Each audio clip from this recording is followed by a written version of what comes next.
बच्चों के बीच super Mario video game खासा पसंद किया जाता है, लेकिन मध्य प्रदेश और छत्तीसगढ़ में आजकल कांग्रेस और बीजेपी यही गेम खेल रही है।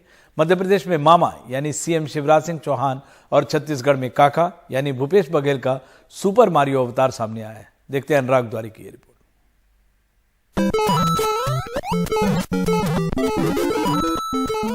ये मामा का मारियो अवतार है, जिसमें मुख्यमंत्री शिवराज सिंह चौहान किसान कल्याण, कोरोना को मात, लाडली लक्ष्मी योजना, लाडली बहना योजना, कुपोषण, बेरोजगारी, संबल योजना, मेधावी विद्यार्थी योजना के बूते 2023 को फतह करते हैं। रेस में कांग्रेस नेताओं को पछाड़ते दिखते हैं।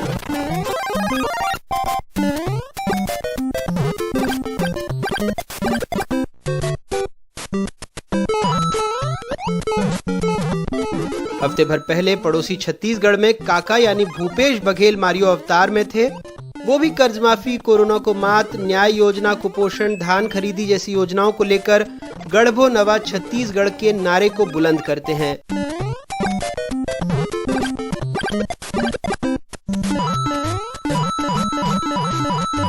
मुख्यमंत्री जी अब कितने भी मारियो गेम से जनता में भ्रम फैलाने की कोशिश करें,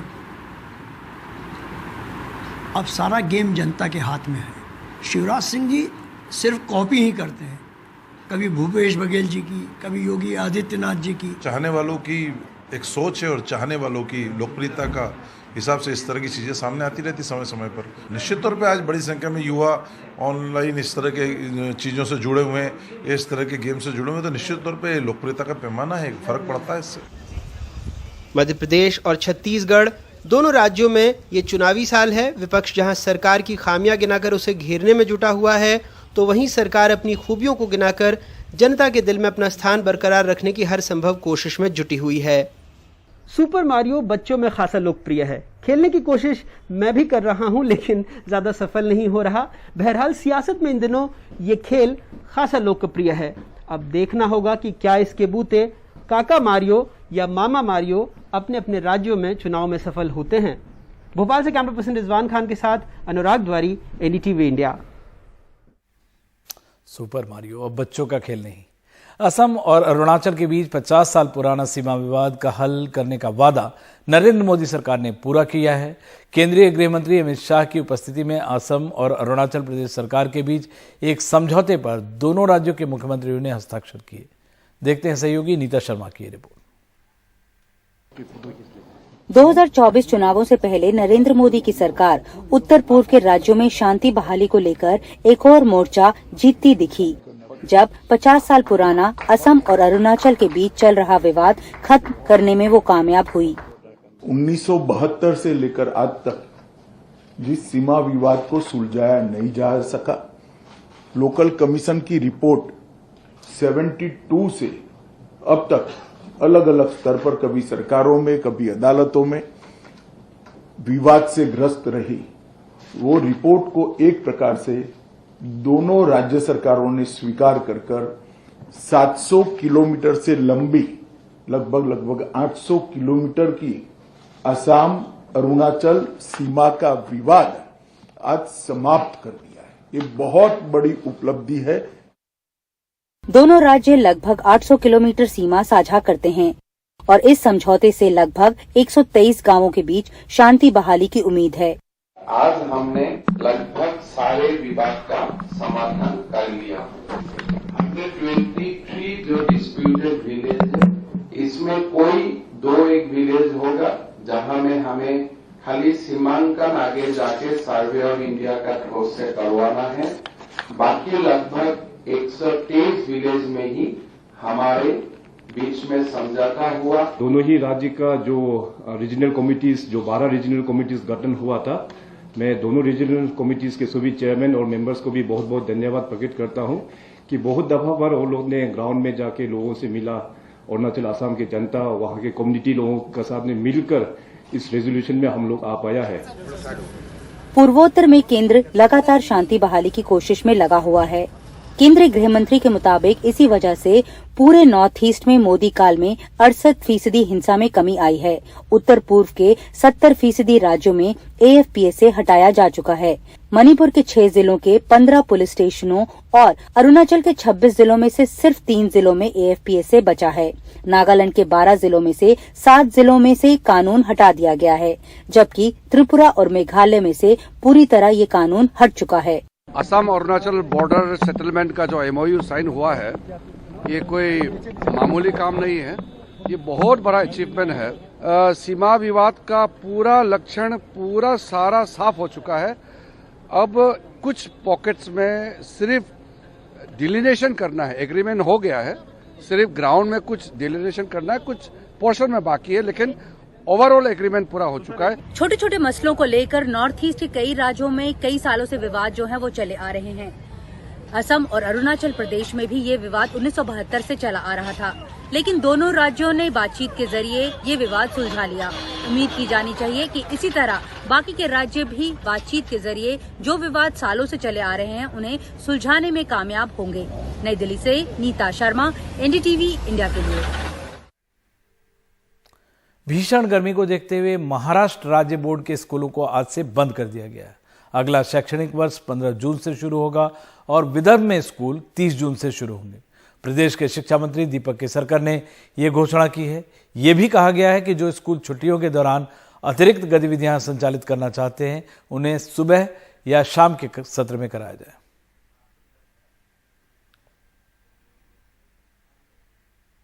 और महाराष्ट्र के कई जिलों में तापमान 40 डिग्री के पार दिखा है। मुंबई में बुधवार को एक दशक में अप्रैल का सबसे गर्म दिन रहा। गर्मी से बिगड़ी सेहत वाले 30% मरीज OPD में बढ़े। बढ़ते पारे को देखते हुए कुछ अहम सुझाव और फैसलों की घोषणा भी हुई है। जूस, पानी, सड़क पर इसी के सहारे लोग गर्मी का प्रकोप झेल रहे हैं। बहुत गर्म हो रहा है बहुत, और प्यास बहुत लग रही है। और क्या, मैं दिल्ली से हूँ, तो वहाँ पे भी काफ़ी टेम्परेचर काफ़ी हाई रहता है, यहाँ पे भी। तो अब क्या कर सकते हैं, एकदम गर्मी से बचने के लिए क्या उपाय कर रहे हैं आप? काफ़ी मात्रा में पानी पी रहे हैं। पहले गर्मी इतनी नहीं थी, अभी बहुत गर्मी है ये टाइम। क्या प्रिकॉशन ले रहे हैं आप लोग दोपहर में निकलने टाइम? क्या अभी थोड़ा पानी पी रहा हूँ, ठंडा है, वही चालू है हमारा, बाकी तो ये नहीं है। BMC ने कहा है चाय कम पीने के लिए। चाय पिए, पर हमारा चाय तो चलता ही है। डिहाइड्रेशन तो बहुत होता है, उसी के हिसाब से हम लोग को लेना पड़ता है। इलेक्ट्रोलाइट्स और फिर पानी, अल्कलाइन वाटर भी हम लोग पीते हैं, तो उससे जो इलेक्ट्रोलाइट्स लूज करती है बॉडी, वो रिकवर हो जाती है, लेकिन बहुत ज़्यादा ध्यान देना पड़ता है। बहुत मुश्किल हो रहा है, लाइक स्वेटिंग एंड ऑल हो रहा है। या we are carrying water bottles. It's hard, नहीं हो रहा है, मतलब पूरा पसीना पसीना हो जाता है। और इस साल ज़्यादा है ग्रोथ पिछले साल से कंपैरिजन में। पूरा गर्मी के मारे हालत ख़राब हो रही है लोगों की, और डिहाइड्रेशन बहुत हो रहा है। BMC कोविड टास्क फोर्स के सदस्य डॉक्टर गौतम भंसाली बताते हैं कि गर्मी से संबंधित परेशानियों वाले मरीज OPD में बीते साल की गर्मी की तुलना में करीब 30 से 40% बढ़े हैं। मेरे पास मैं तो पिछले 4-5 दिन में देख रहा हूँ कि जो पेशेंट पहले viral infection, sore throat, cold cough के ज़्यादा आ रहे थे, अभी थोड़ा सा हीट स्ट्रोक या उस टाइप के पेशेंट ज़्यादा आ रहे हैं। सीवियरली डिहाइड्रेटेड है, BP बहुत कम है। कल तो मुझे एक पेशेंट को एडमिट भी करना पड़ा था, उसका ब्लड प्रेशर काफ़ी कम था, यूरिन बहुत कम था।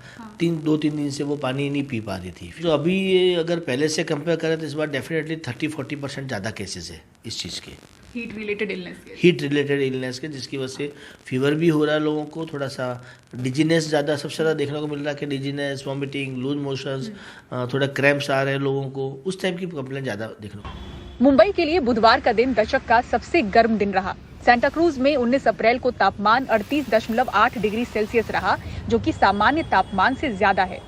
हालांकि जल्द राहत मिलने की उम्मीद है। 19 अप्रैल को जो मैक्सिमम टेम्परेचर था वो पिछले 10 सालों में सबसे ज्यादा था, 38.8 डिग्री था, जो अभी तक अप्रैल में नहीं हुआ। हालांकि पिछले साल 2022 में ये 38.5 तक गया था। और अब ये जो टेम्परेचर इतना ज्यादा बढ़ा है उसका कारण यह है कि जो लगातार हवाएं थी वो उत्तर दिशा से चल रही थी, उत्तर पूर्वी दिशा से चल रही थी, जिसके कारण जो गर्म हवाएं थी उसके कारण तापमान बढ़ रहा था। आज से हवाएं ये जो उत्तर पश्चिम दिशा से हो जाएंगी, यानी कि अरब सागर से अपेक्षाकृत कम गर्म हवाएं आएंगी, जिससे कि तापमान गिरेगा। हालांकि बहुत ज्यादा ड्रॉप तो नहीं है, लेकिन 36 डिग्री तक तापमान आ सकता है। उधर 42 डिग्री तापमान से जूझ रही नवी मुंबई में सरकारी कार्यक्रम में गर्मी से 13 लोगों की हुई मौत के बाद राज्य सरकार ने दोपहर 12 से शाम 5 बजे तक खुले मैदान में कार्यक्रम न होने देने का फैसला किया है। मौसम विभाग के अनुसार रायगढ़, ठाणे, रत्नागिरी, पुणे, सोलापुर, लातूर, नांदेड़, हिंगोली, धुले, अमरावती, नागपुर, वर्धा, चंद्रपुर, गढ़चिरौली, भंडारा और गोंदिया जिलों में तापमान 40 डिग्री सेल्सियस से ऊपर दर्ज किया गया है। हल्के रंग का सूती कपड़ा पहने, बाहर जरूरी ना हो निकलना तो ना निकलें, पर्याप्त पानी पिएं, कॉफी, चाय जैसी चीजों का सेवन अगर हो सके तो कम करें, क्योंकि इससे डिहाइड्रेशन हो सकता है। बढ़ते पारे में क्या करें क्या ना करें, बीएमसी ने ऐसे सुझावों की लिस्ट जारी की है। वहीं हेल्थ एक्सपर्ट्स का कहना है कि अगर ज्यादा थकान महसूस हो, खूब पसीना आए, सर दर्द हो, उल्टी हो, तो समझ लें कि गर्मी से बिगड़े सेहत के ये संकेत हो सकते हैं। ऐसे में समय पर अलर्ट होना जरूरी है, डॉक्टर को दिखाना जरूरी है। मुंबई से कैमरा पर्सन संजय मंडल के साथ पूजा भारद्वाज, एनडीटीवी इंडिया। तो मुंबई और महाराष्ट्र समेत देश के कई राज्य पिछले कई दिनों से लू का संकट झेल रहे हैं। तापमान औसत से ज्यादा बढ़ने से बिजली की मांग भी तेजी से बढ़ती जा रही है। मंगलवार को देश में बिजली की अधिकतम मांग 215.88 गीगावाट तक पहुंच गई, जो अब तक के रिकॉर्ड 216 गीगावाट को छूने के करीब है। मेघालय के कुछ इलाकों में पावर कट की भी खबर है।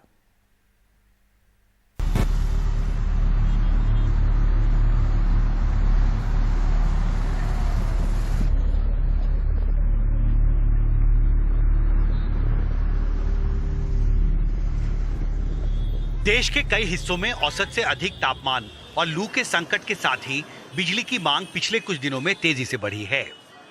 नेशनल लोड डिस्पैच सेंटर की रिपोर्ट के मुताबिक मंगलवार और बुधवार के बीच बिजली की मांग करीब 5 गीगावाट बढ़ गई। 15 अप्रैल को एक समय बिजली की अधिकतम मांग 202.6 गीगावाट पहुंच गई, जबकि 16 अप्रैल को 194.97 गीगावाट तक चली गई। 17 अप्रैल को यह आंकड़ा 210.82 गीगावाट पहुंचा, जबकि 18 अप्रैल को 215.82 गीगावाट जा पहुंचा, यानी रिकॉर्ड 216 गीगावाट के लगभग बराबर। और 19 अप्रैल को यह अधिकतम मांग एक समय 214.92 गीगावाट तक रही। एक अनुमान के मुताबिक इस साल गर्मी के सीजन में बिजली की मांग बढ़कर 229 गीगावाट के स्तर तक पहुंच सकती है। गर्मियां बढ़ने के साथ एक बार फिर देश में बिजली की मांग बहुत बढ़ रही है और 18 अप्रैल को 2,12,000 मेगावाट बिजली की आपूर्ति की गई है। आने वाले दिनों में यह 2,22,000 मेगावाट तक बिजली की मांग हो सकती है। जो प्रोजेक्ट किया गया है, इस वर्ष 2,30,000 मेगावाट तक बिजली की मांग जा सकती है। कई राज्य सरकारें गर्मी बढ़ने से बिजली की मांग में आई तेजी से जूझ रहे हैं। उत्तर प्रदेश, महाराष्ट्र और गुजरात जैसे बड़े राज्यों के साथ साथ पश्चिम बंगाल और ओडिशा जैसे राज्यों में पावर की डिमांड में काफी बढ़ोतरी दर्ज हुई है। बिजली की मांग बढ़ने का असर उसकी कीमत पर भी पड़ रहा है। इंडियन एनर्जी एक्सचेंज के डे अहेड मार्केट में पिछले 10 दिनों में बिजली की औसत कीमत 6 रुपए प्रति किलोवाट आवर से बढ़कर 7 रुपए प्रति किलोवाट आवर से अधिक रही है। उत्तर पूर्व के पहाड़ी इलाकों में भी औसत से अधिक तापमान की वजह से बिजली की मांग तेजी से बढ़ रही है और कुछ इलाकों में पावर कट भी रिपोर्ट की गई है। एक तरफ गर्मी से जिंदगी बेहाल है, दूसरी तरफ बिजली नहीं रहने के कारण लोगों को बहुत परेशानी हो रही है। खबर आ रही है मेघालय से, जहां पे गारो हिल्स में 3 जिलों में गर्मी बहुत ज़्यादा है, स्कूल बंद है, मगर बच्चे जो घरों में हैं उनके लिए मुसीबत अभी भी है, क्योंकि घरों में बिजली नहीं है घंटों तक। और दूसरी तरफ त्रिपुरा में गर्मी के मौसम में सरकार प्रबंध करने की कोशिश कर रही है कि बिजली 24 घंटे रहे।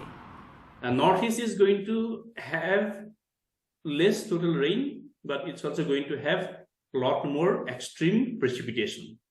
नॉर्थ ईस्ट में कुल मिलाकर कम वर्षा होगी, इसका दुष्प्रभाव भी पड़ सकता है। और एक सवाल ये भी है कि ठंड वाले इलाकों में इतनी गर्मी क्यों है। हमारे डाटा बताते हैं कि 2030 तक नॉर्थ ईस्ट में और गर्मी हो सकती है और ये जारी रह सकती है। Lot more like warmer days. So this is a pattern that we anticipate to see, and we think it's going to continue. पिछले एक हफ्ते के दौरान पश्चिम बंगाल, बिहार, ओडिशा, झारखंड, आंध्र प्रदेश के तटीय इलाकों के साथ साथ उत्तर पूर्व में त्रिपुरा और मेघालय में औसत से अधिक तापमान दर्ज किया गया। मौसम विभाग ने चेतावनी दी है कि पूर्वी भारत के राज्यों में लू का संकट 2 दिन और बना रहेगा। जाहिर है आने वाले दिनों में गर्मी बढ़ने से बिजली की मांग और बढ़ सकती है और इसके साथ ही इस मांग से निपटने की चुनौती भी। दिल्ली से संजय कौशिक के साथ हिमांशु शेखर, एनडीटीवी इंडिया।